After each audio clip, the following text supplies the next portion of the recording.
So since I thought I recorded this video before, but I guess I didn't. So I guess I gotta do it again. Welcome to another episode of that deep shh, where we connect the dots. And on today's episode, we're gonna talk about and explain ghosts and what they are, right? So basically, you got to understand before you incarnate into this physical realm, into this shell that we call a body, your essence or your soul existed beforehand. It has a specific origin. It has a specific destination or a specific place that it came from. Not destination, but a place that it came from. You can call this place home. You can call this place a soul group. A soul group is nothing but a collective of higher selves in abundance or in a gathering of a cluster in space-time, nebulas, things of that, or the physical manifestations of what you would call a soul group. What happens, or whatever point you want to, or whatever you want to call this point of origin from your soul gets momentum or pushed by will or by destiny, but we'll save that for a whole nother video. Purpose. We all have purpose, you know what I'm saying? And part of being here is to figure out that purpose, but I'm digressing. Or jumping ahead, I should say. So anyways, your soul group, and you break away from a soul group with a purpose, you get a momentum of push through light because your soul is light, and it begins as light, and it ultimately returns as light. Okay, so what happens is your light bounces off of different reflectors or stars. These stars are what you would call generators or conversion machines, okay? Converters, okay? So your soul bounces around from converter to converter and reflects like mirrors, light off of mirrors, right? So what happens to this realm on this plane of this mud ball that we call Earth, what happens is your soul went through different constellations in what we call space-time, gathering other information or gathering other aspects of itself. This is what you want to call your zodiac, right? This is why your zodiac has something to do with how you act. So anyways, by the time that your soul essence gets into or hits the star that we call the sun, it gets converted there. Okay, it gets converted into a different form of light specific for this realm in this particular area of space and time.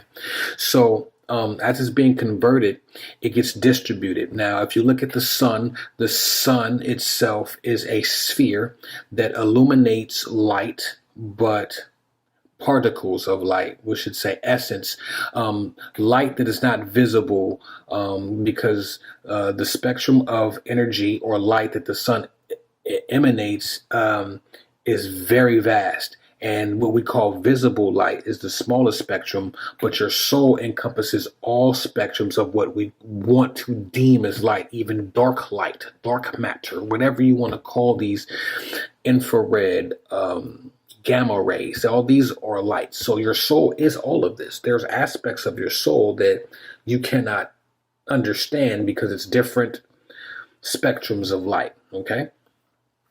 We'll get there in a minute.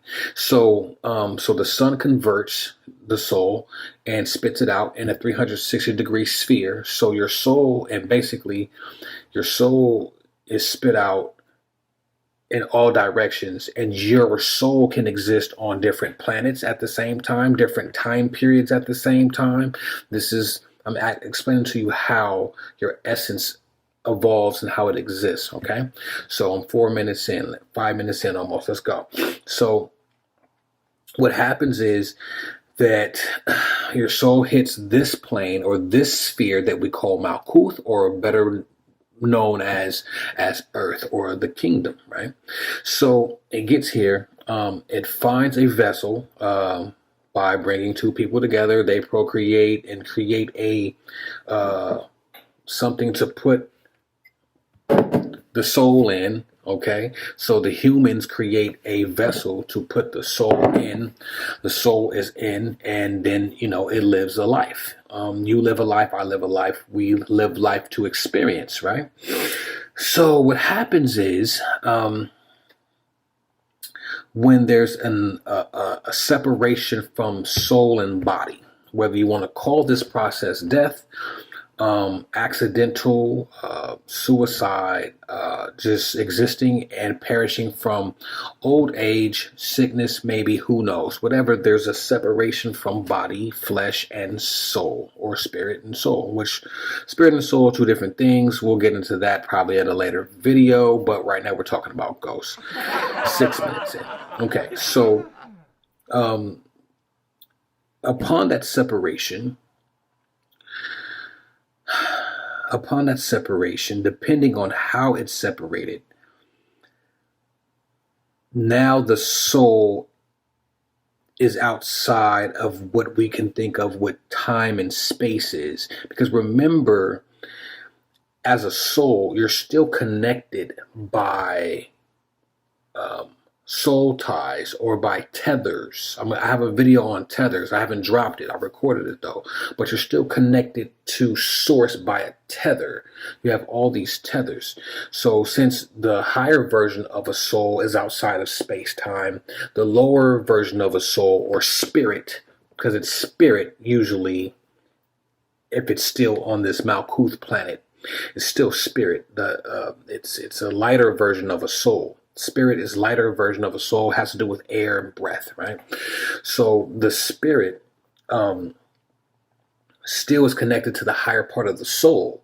So now the spirit, even on Earth, is outside of space-time. So what happens is ghosts manifest in the way of not being able to travel back up that soul tether, or not being able to progress into the next realm of the Sephiroth when it comes to the tree of life, meaning becoming its own god. So it's somewhere stuck in what you would want to call a purgatory.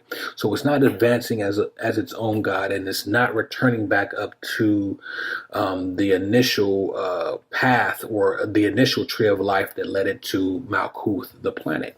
Now, so it's stuck. Now, the reason why it's stuck is because it may have developed other ties that keeps it here. One reason is love. Love is very unique to this planet, into this existence. When you fall in love with something, you kind of attach to it. So if the love for anything on this planet is so strong, it's hard for the soul to move on. It doesn't understand that. Usually people don't come into this consciousness or understanding of this as a human, so it doesn't understand why it's stuck. It's stuck like, oh, I love my daughter. I can't leave her. I died too soon. I can't leave her. So that spirit is only has its knowledge that it's only gained in its experience and doesn't know any better and stays. Or something violent happened and the spirit was snatched too quick out of the body and it doesn't even know that it's dead or that the body has been separate. This is how you get what you want to call hauntings. When the spirit is snatched away too quick, now there's a haunting. Now remember that the higher version of the spirit is the soul, and the soul is outside of space-time. So what happens is the spirit itself is still outside of space-time, and it will be caught in a loop. So let's just say there was a violent murder, and the spirit was snatched out of the body quick, didn't know, and it was walking down the stairs or something, and a burglar came in and whatever. Well, since that spirit didn't know and it was snatched out quick, it still will continue to do this over and over. It's caught in a time loop because it's outside of space-time but doesn't know. So it's just doing shit over and over, repeating itself over and over. Don't know, though. You know what I'm saying? Don't understand it, don't know. Now, I'm 10 minutes in. Don't understand it, don't know. So, I just got this bit of knowledge, too. So, let's just say the spirit was snatched out of the body in a house, and the house has been remodeled, and now the door is in a different way, and the wall has been torn down, and now something else has been built up. Well, since that spirit is still stuck in that time loop, don't know, stuck in that time loop, this is how you get spirits appearing walking through walls. This is why they do it. They don't know. They're still going through the same path that they were doing when they got snatched out. Okay, so this is what it is. Now, what happens is, to cure this, and I guess you would call this exorcism. I'm 11 minutes in. Exorcism, talking spirits to help them pass over. See, remember, while you're here on this plane, you only get the consciousness that you get, or I should say, you only remember who you are based off of your experience, right? So what ends up happening is that if you're dumb as a person, I'm just paraphrasing, if you're dumb as a person, you're dumb as a ghost. Period. You only remember what you remember. So what happens is you have to, if you can contact the spirit, if the spirit can see through the veil, or you can see through the veil to contact, to let the spirit know that you see it, or somehow engage, you have to teach. You have to teach and guide. Teach and guide. You know what I'm saying? You have to teach, you have to explain, you have to show. There's nothing to be afraid of here. There's nothing to be, worried about, and none of that type of shit. I'm 12 minutes in. Right? So,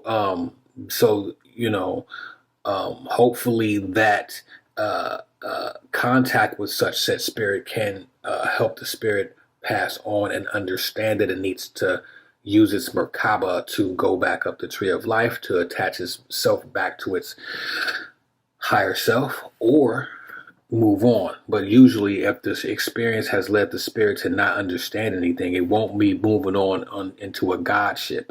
It'll probably be just get recycled back into the essence of this time cycle created by the demiurge. So, there you have it. This might be a first part of 2, maybe. I might do more and go into a little bit more detail. But I hope that gives you a little bit more insight on ghosts and how it works. All right. So with that being said, I'm gone. You already know the drill. Keep them third eyes open. Log on, newmysteryschool.com. We ain't playing out here, boy.